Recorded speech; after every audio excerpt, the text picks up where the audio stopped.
అందరికీ నమస్తే. నేను మీ స్నేహ.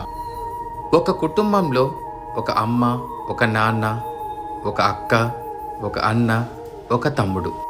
కుటుంబం సాఫీగానే ఉంది. అందులో ఒక అబ్బాయి పెరుగుతున్న కొద్దీ తనలో ఉన్న హావభావాలన్నీ అమ్మాయిలా చేంజెస్ వస్తున్నాయి. కారణం ఆ కుటుంబానికి తెలీదు. అలా ప్రవర్తిస్తున్న ఆ అబ్బాయి కూడా తెలీదు. మరి ఆ కుటుంబంలో ఆ అబ్బాయిని ఒప్పుకుంటారంటారా, లేకపోతే తనని బయటికి గెంటేస్తారంటారా? తనని అలా మార్చుకోమని ఏమైనా కౌన్సిలింగ్ ఇప్పిస్తారంటారా? అసలు ఏం జరిగింది అనే దాని గురించి మీ అందరికీ ఒక వీడియో ద్వారా, ఒక వీడియో కాదు ఇది, చాలా వీడియోస్. దాంట్లో పర్టికులర్గా ఒక అబ్బాయి నుండి ఒక ట్రాన్స్జెండర్గా మారడానికి ఎన్ని ఇబ్బందులు ఎదుర్కొన్నాడో, తనలో ఉన్న బాధల్ని ఎలా వ్యక్తపరచాడు అనేదే